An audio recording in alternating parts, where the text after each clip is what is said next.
ओम शांति। आज 30 जुलाई 2024 की साकार मुरली। आज बाबा ने कहा, मीठे बच्चे, दुख हरता सुख करता एक बाप है, वही तुम्हारे सब दुख दूर करते हैं। मनुष्य किसी के दुख दूर कर नहीं सकते।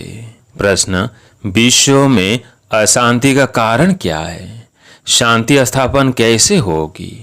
उत्तर, विश्व में अशांति का कारण है अनेकानेक धर्म। कलयुग के अंत में जब अनेकता है तब अशांति है। बाप आकर एक सद्धर्म की स्थापना करते हैं, वह शांति हो जाती है। तुम समझ सकते हो कि लक्ष्मी नारायण के राज्य में शांति थी। पवित्र धर्म, पवित्र कर्म था। कल्याणकारी बाप फिर से वो नई दुनिया बना रहे हैं, उसमें अशांति का नाम नहीं। ओम शांति। रूहानी बाप बैठ रूहानी बच्चों को समझाते हैं। रूहानी बाप को ही ज्ञान का सागर कहा जाता है। यह तो बच्चों को समझाया है। बॉम्बे में भी बहुत सोशल वर्कर्स हैं, उनकी मीटिंग होती रहती है। बॉम्बे में खास जहाँ मीटिंग करते हैं उसका नाम है भारतीय विद्या भवन। अब विद्या होती है दो प्रकार की।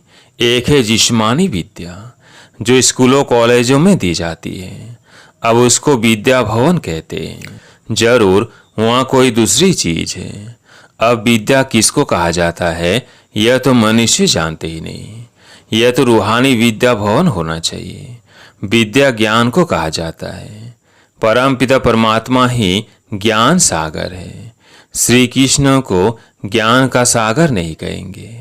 शिव बाबा की महिमा अलग, श्री कृष्ण की महिमा अलग है। भारतवासी मूंझ पड़े हैं।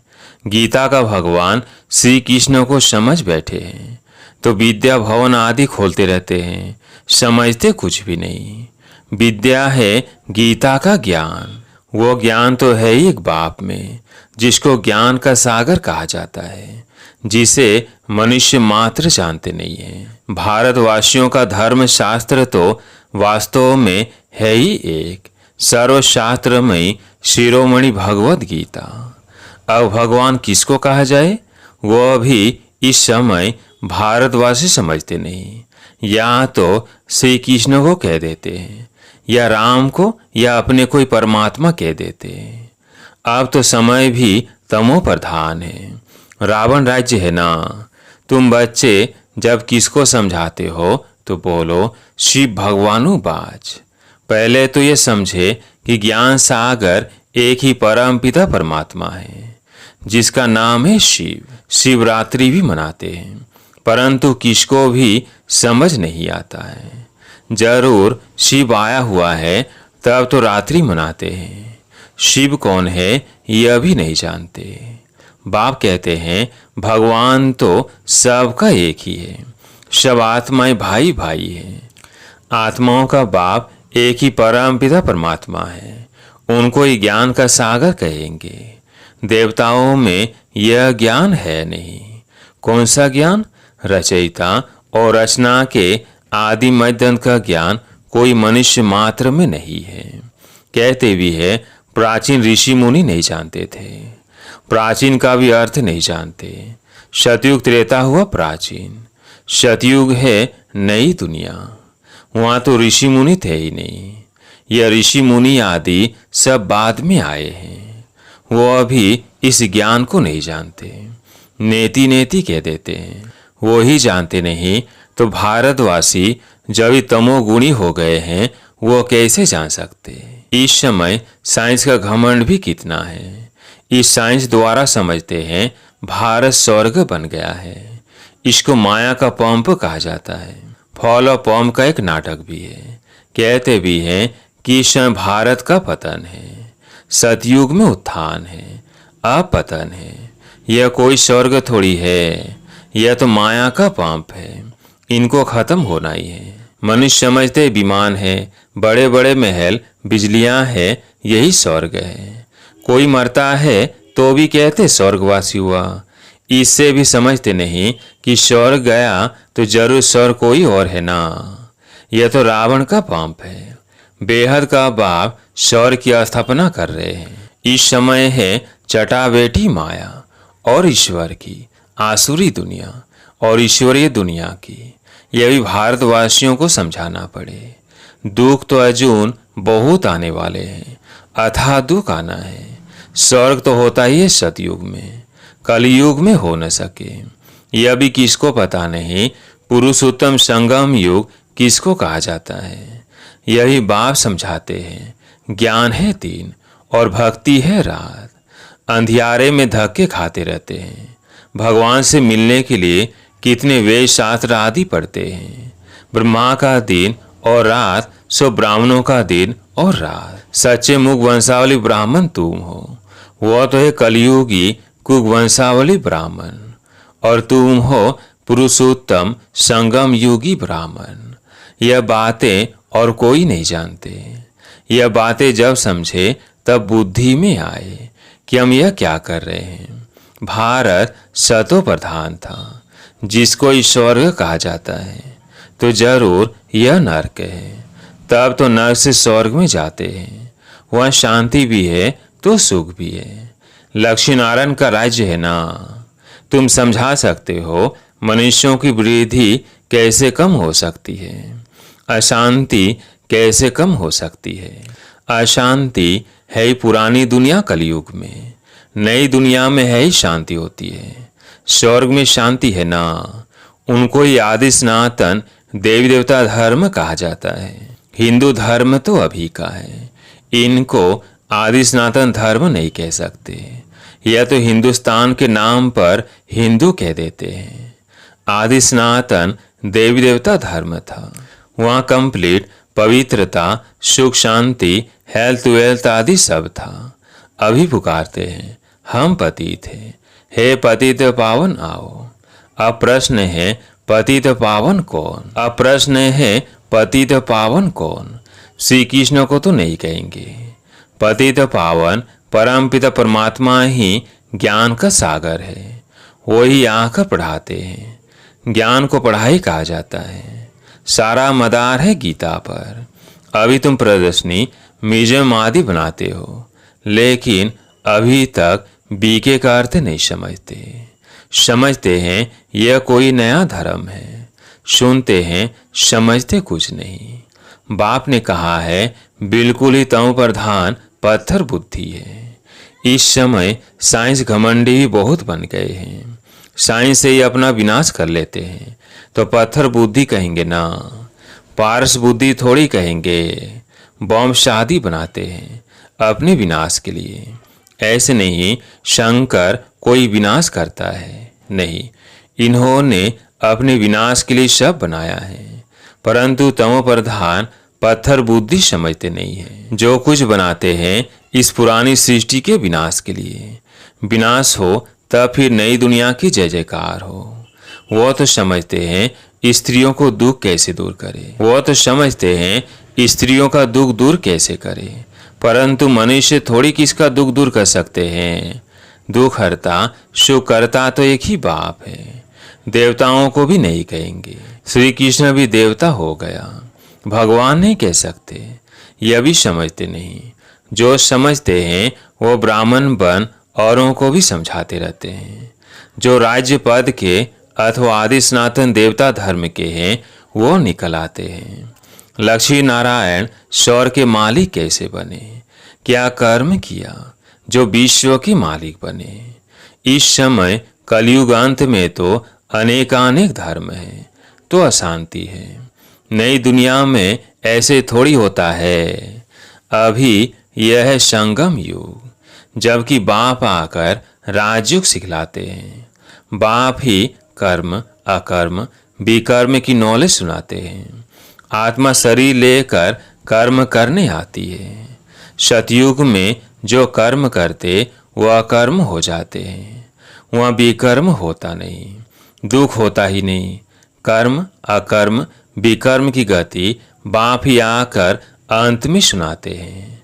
मैं इनके बहुत जन्मों के अंत के भी अंत में आता हूँ, इस रथ में प्रवेश करता हूँ। अकाल मूर्त आत्मा का यह रथ है। सिर्फ एक अमृतसर में नहीं, सभी मनुष्यों का अकाल तख्त है। आत्मा अकाल मूर्त है। यह शरीर बोलता चलता है। अकाल आत्मा का यह चैतन्य तख्त है। अकाल मूर्त तो सभी है, बाकी शरीर को काल खा जाता है। आत्मा तो अकाल है। तख्त तो खलास कर देते हैं। सतयुग में तख्त कोई बहुत थोड़ी होते हैं। इस समय करोड़ों आत्माओं के तख्त हैं। अकाल आत्माओं को कहा जाता है। आत्मा ही तव प्रधान से शतो प्रधान बनती है। मैं तो एवं शतो प्रधान पवित्र हूँ। भल कहते हैं प्राचीन भारत का योग, परंतु वो अभी समझते हैं श्री कृष्ण ने सिखाया था। गीता को ही खंडन कर दिया है। जीवन कहानी में नाम बदल दिया है। बाप के बदले बच्चे का नाम डाल दिया है। शिवरात्रि मनाते हैं, परंतु वो कैसे आते हैं यह जानते नहीं हैं। शिव है ही परम आत्मा। उनकी महिमा बिल्कुल अलग है। आत्माओं की महिमा अलग है। बच्चों को यह पता है राधे कृष्ण ही लक्ष्मी नारायण है। लक्ष्मी नारायण के दो रूप को ही विष्णु कहा जाता है। फर्क तो है नहीं। बाकी 4 भुजा वाला 8 भुजा वाला कोई मनुष्य होता नहीं है। देवियों आदि की कितनी भुजाएं दे दी है, समझाने में समय लगता है। बाप कहते हैं मैं हूँ ही गरीब निवाज। मैं आता भी तब हूँ जब भारत गरीब बन जाता है। राहु का ग्रहण बैठ जाता है। बृहस्पति की दशा थी, अब राहु का ग्रहण भारत में तो क्या सारे वर्ल्ड पर है। इसलिए बाप फिर भारत में आते हैं, आकर नई दुनिया स्थापन करते हैं, जिसको स्वर्ग कहा जाता है। भगवानुवाच मैं तुमको राजाओं का राजा डबल सिरताज स्वर्ग का मालिक बनाता हूँ। 5000 वर्ष हुआ, जबकि आदि सनातन देवी देवता धर्म था। अभी वो है नहीं, तो प्रधान हो गए हैं। बाप खुद ही अपना अर्थात रचयिता और रचना का परिचय देते हैं। तुम्हारे पास प्रदर्शनी म्यूजियम में इतने आते हैं, समझते थोड़ी है। कोई बिरले समझकर कोर्स करते हैं। रचयिता और रचना को जानते हैं। रचता है बेहद का बाप, उनसे बेहद का वर्षा मिलता है। यह नॉलेज बाप ही देते हैं, फिर राजा ही मिल जाती है। तो वह नॉलेज की दरकार नहीं। सदगति कहा जाता है नई दुनिया स्वर्ग को, दुर्गति कहा जाता है पुरानी दुनिया नरक को। बाप समझाते तो बहुत अच्छी तरह से है, बच्चों को भी ऐसे समझाना है। लक्ष्मी नारायण का चित्र दिखाना है। यह विश्व में शांति स्थापन हो रही है। आदि सनातन देवी देवता धर्म का फाउंडेशन है नहीं, जो बाप स्थापन कर रहे हैं। देवताओं का पवित्र धर्म पवित्र कर्म था। अभी यह है ही विशेष वर्ल्ड। नई दुनिया को कहा जाता है बायसलेस वर्ल्ड, शिवालय। अब समझाना पड़े तो विचारों का कुछ कल्याण हो। बाप को ही कल्याणकारी कहा जाता है। वो आते ही हैं पुरुषोत्तम संगम युग पर। कल्याणकारी युग में कल्याणकारी बाप आकर सबका कल्याण करते हैं। पुरानी दुनिया को बदल नई दुनिया स्थापन कर देते हैं। ज्ञान से सदगति होती है। इस पर रोज टाइम लेकर समझा सकते हो। बोलो रचता और रचना के आदि मध्य अंत को हम ही जानते हैं। यह गीता का एपिसोड चल रहा है, जिसमें भगवान ने आकर राजयोग सिखाया है, डबल सिरताज बनाया है। यह लक्ष्मी नारायण भी राजयोग से बने हैं।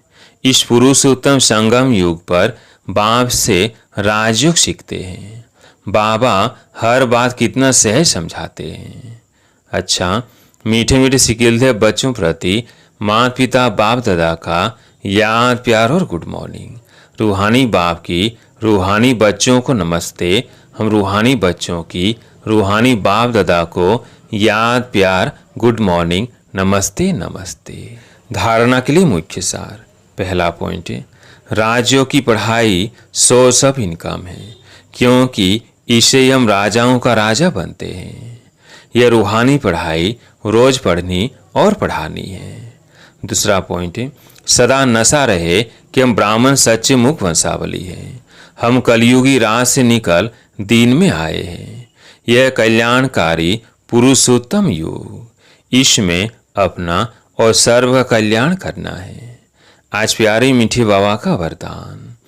हर श्रेष्ठ संकल्प को कर्म में लाने वाले मास्टर सर्वशक्तिमान भव। हर श्रेष्ठ संकल्प को कर्म में लाने वाले मास्टर सर्वशक्तिमान भव।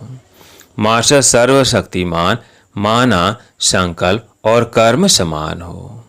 अगर संकल्प बहुत श्रेष्ठ हो और कर्म संकल्प प्रमाण न हो तो मास्टर सर्वशक्तिमान नहीं कहेंगे।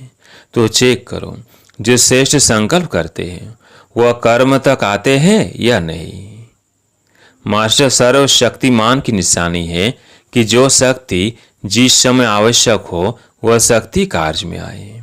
स्थूल और सूक्ष्म सब शक्तियां इतना कंट्रोल में हो जो जिस समय जिस शक्ति की आवश्यकता हो उसे काम में लगा सके। स्लोगन: ज्ञानी तो आत्मा बच्चों में क्रोध है तिससे बाप के नाम की ग्लानि होती है। ज्ञानी तो आत्मा बच्चों में क्रोध है तिससे बाप के नाम की ग्लानि होती है। अच्छा, ओम शांति।